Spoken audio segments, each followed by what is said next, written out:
Hello po guys, kumusta po ang lahat? Para po sa nagtatanong sa mga tungkol sa NBI, okay, marami po nagangailangan ng assistance. Meron po tayong makukuha ng through online lang po, okay. So ito po yung kinuhanan ko, kaya nakandito na rin po ako ngayon sa Alberta. Okay, so i-share ko po sa inyo kung kailangan nyo po ng tulong. Talagang i-comment down below lang po ninyo at ibibigay po natin yung mga detalye. Hello guys, para po malaman ninyo kung ano yung online services na yon na legit po siya. Kasi yun po yung kinuhanan ko. So nakaraan na nagpo-proseso po ako. Parurin nyo lang po itong video hanggang sa dulo.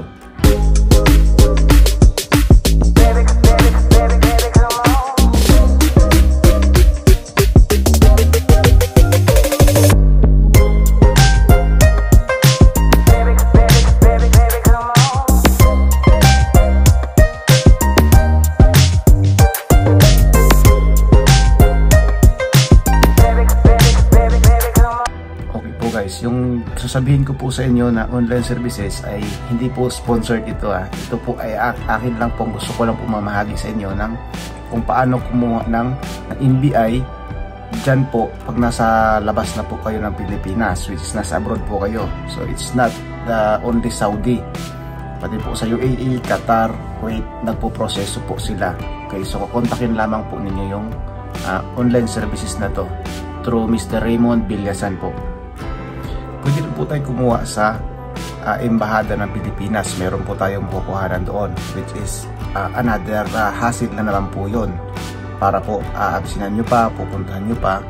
So if ever nasa mga eastern region kayo, ito po sa akin is para lang po may share, para lang po mag-idea po kayo.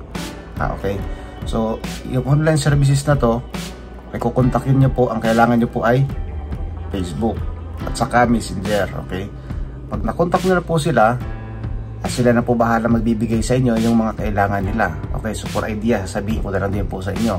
Aanin po ang services na in-offered ng online services na to. Okay, ito po yun. We offer us appointment for new and renew. Okay, lalagyan po natin dyan. Okay, so local non-appearance, OFW currently living, working in abroad. Yan na po ilalagay natin dyan. DFE apostle, yan.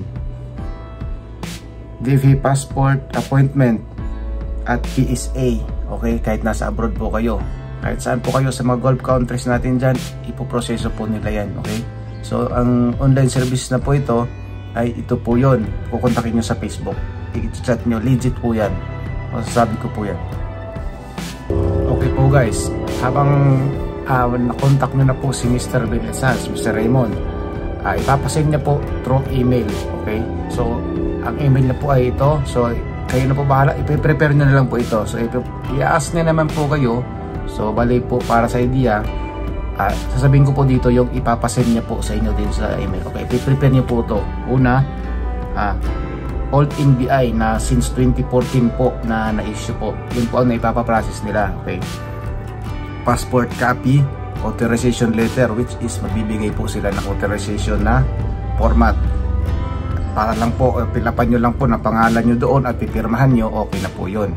Okay, so kailangan yan 2x2 na white background na picture, ang latest picture nyo.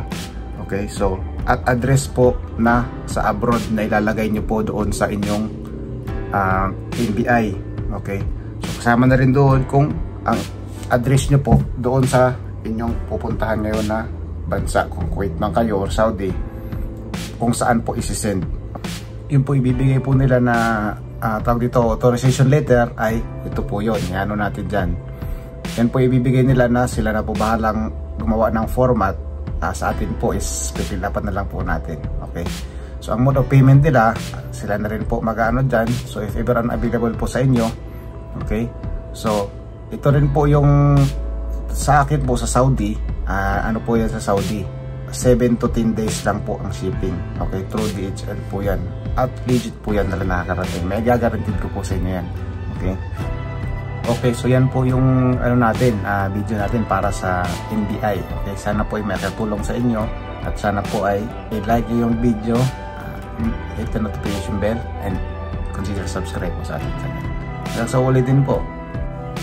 Shout out po kay Roland Vlog TV, Felix Pangkat 6419, X2 per 17, David Singkua Official, Rainy Rose Espanola, at Sherry Ann Bintura po na nag-asa ating last video.